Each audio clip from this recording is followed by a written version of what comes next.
kaibigan, namin ito po sa inyong harapan ang pinapantasya ng mga lolo nyo, ang pinapantasya ng mga tiyuhin nyo, at pinapantasya ng mga tatay nyo. Ang nag-iisang pinakamagandang mukha ng 90s, ang nag-iisang reyna ng sabong, Miss Gretchen Barreto. Gretchen Barreto na nagmula pa sa Rojas City Capiz at kayong mga judges. Pag hindi niyo ako sinama kahit sa top 10 na lang, mahalay niyo, huling hapunan ko na kayo. And I thank you.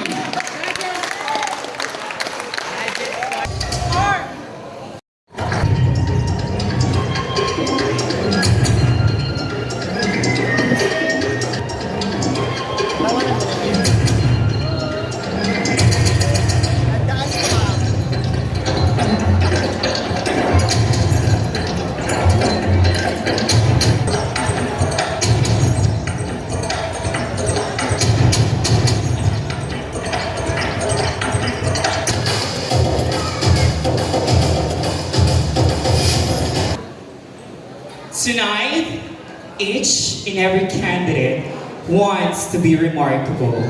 I may not be the prettiest, nor the sexiest, but I believe that simplicity is beauty, and being simple makes me truly remarkable. Naimbag garabi kada kayo amin Apo, or should I say good evening to each and everyone.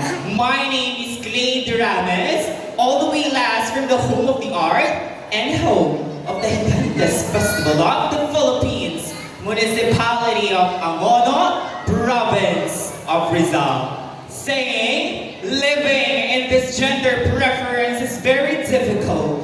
We may be criticized and discriminate, but then again, we will still prove to all of you tonight that we, and this modern time, will make a stand as a human being. Thank you so much.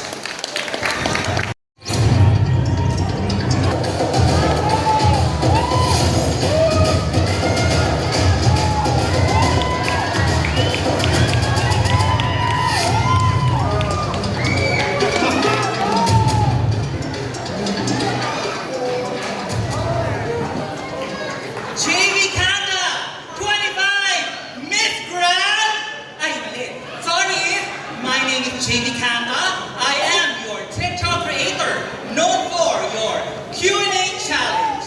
And I'm also an international pageant Q&A coach.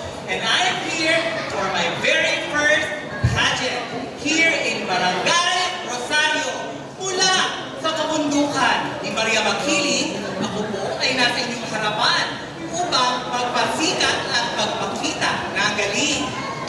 At ako po ang magsasabi sa inyong lahat na para sa lahat ng mga pumahasa. Kumain ng kalabasa, scientific name, Cucurbita maxima, para inyong makita na ang katotohanan ay may iba na pala ang pagmamahal niya. And I thank you!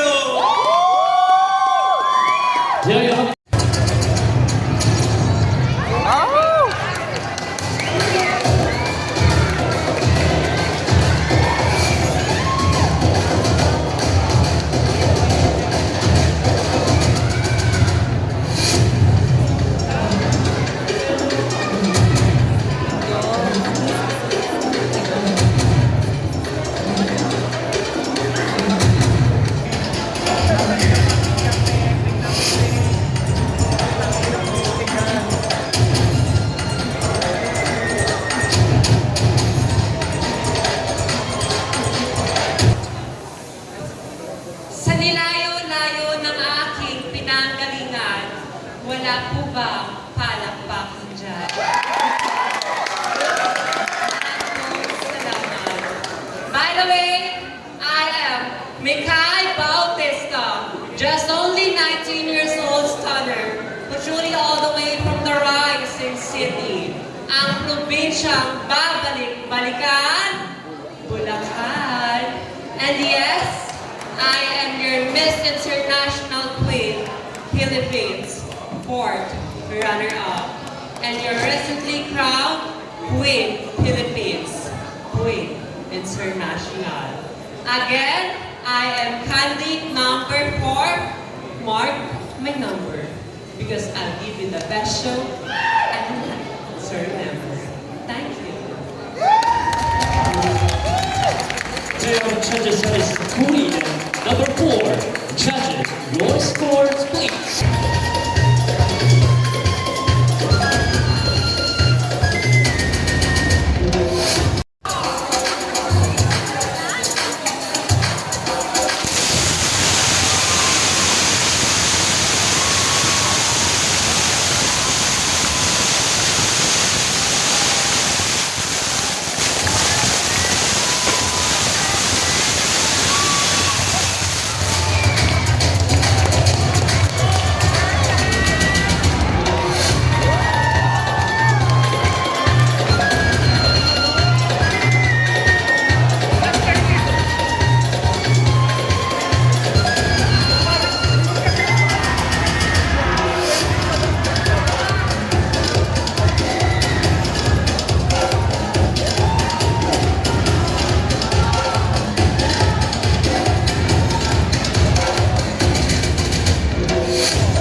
Ilang taon na ang nakakalipas.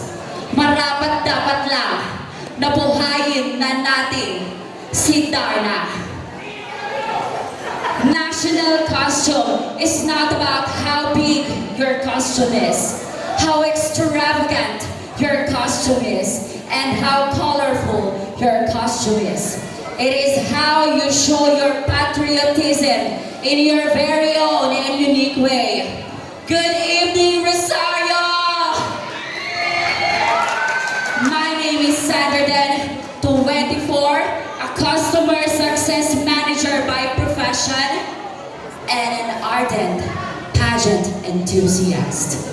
But tonight, since this is a pageant, let me embody the image of one of the most iconic faces in the showbiz industry. Yes, opo, ako nga po. Bakit hindi natin sabay-sabay palakpakan at iyawan ang nag-iisang Miss Angel Locsin?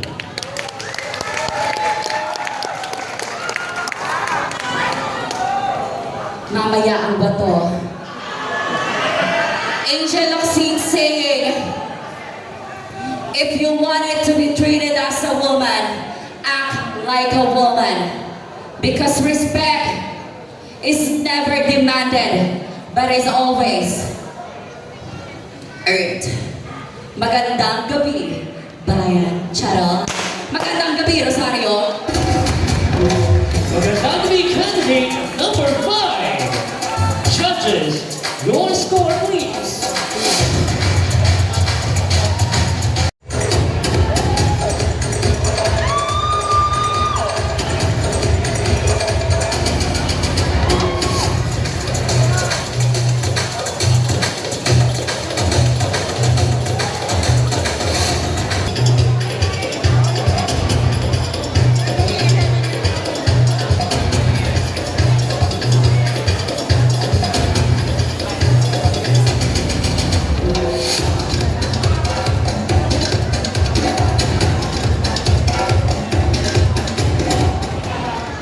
Good evening, people of Pasig City.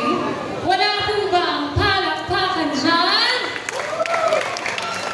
Wala po ba ang hiyawan dyan? Thank you.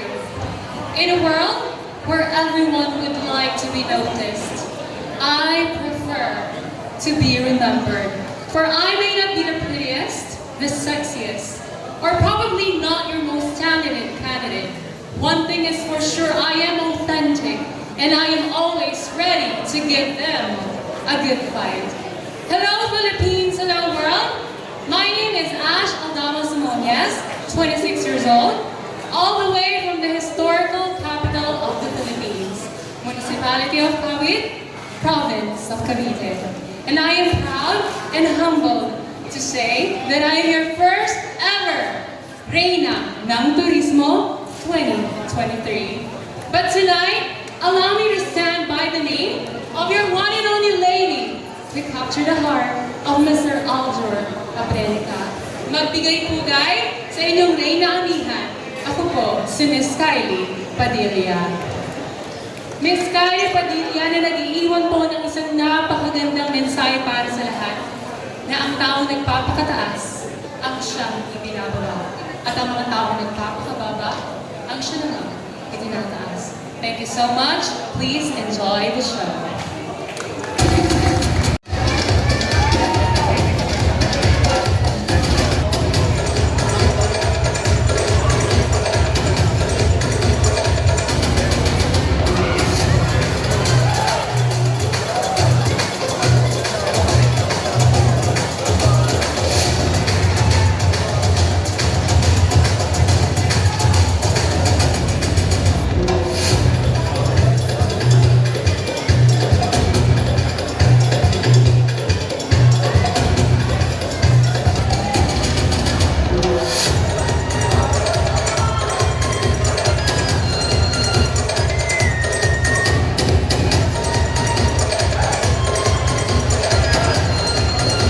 Traveling 7 hours just to see the beautiful faces of the people of Rosario, Pasig City.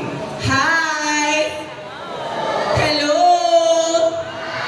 Hep hep! Hooray! Saan ka punta? Road trip! Thank you so much.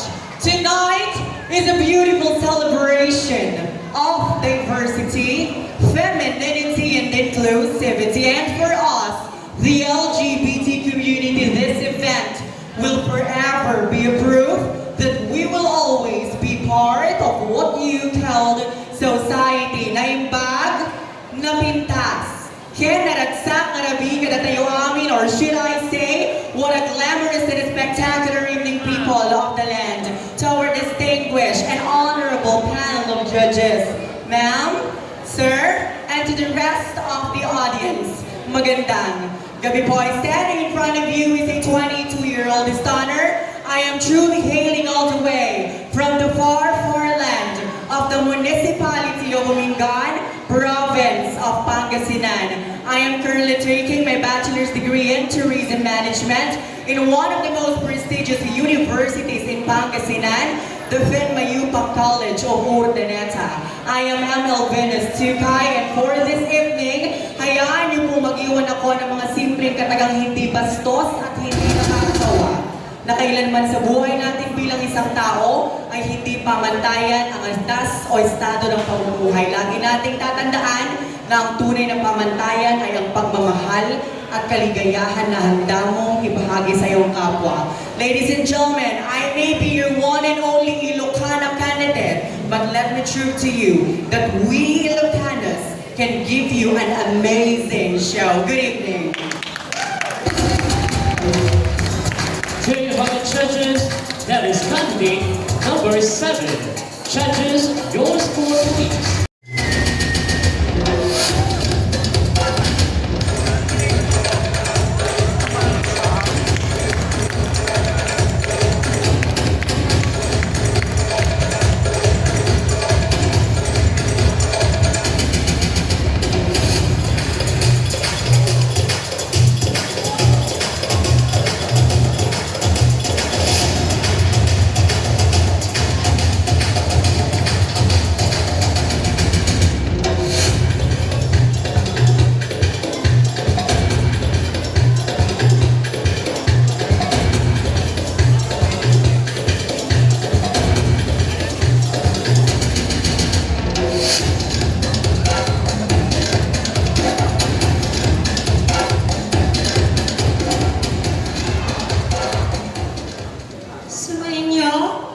ang kagandahan. Distinguished guests, friends, allies of the rainbow community, honorable panel of judges, and people of Pasig City, good evening. Standing before you is a mass communication graduate from one of the finest universities in Manila, from the home of the Tamaraos, Far Eastern University, and a bona fide member of SHE. I am a proud real estate agent in Fort Bonifacio, Taguig City, hailing all the way from the mountain biking capital of the Philippines, San Mateo, province of Rizal. I am your recently appointed Miss TAR International 2024 to compete and represent our country this coming December 13 in Sao Paulo, Brazil. Sabay-sabay po nating ipagmalaki at isigaw ang bansang Pilipinas. Once again, I am your candidate number 8, Patricia Bayumo, saying, "It is not a crown that makes a queen, but a queen who makes a crown." Thank you so much and good evening. There you have it, judges. Queen number 8. Judges, your score, please.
Or should I say, good evening, ladies and gentlemen. My name is Raisa Dilan Adilon, and I'm 26 years old stunner, hailing from the last ecological frontier of the Philippines, where you can find the biggest pearl in the world.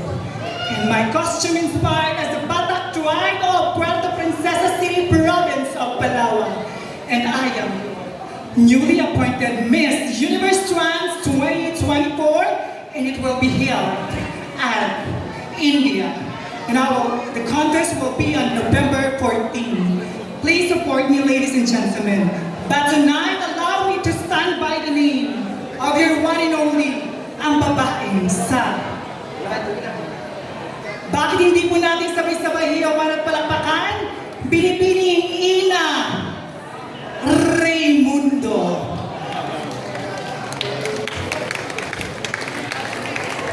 Ina Raymundo na nagsasabing, being a gay in society is the only focus of seeing people see.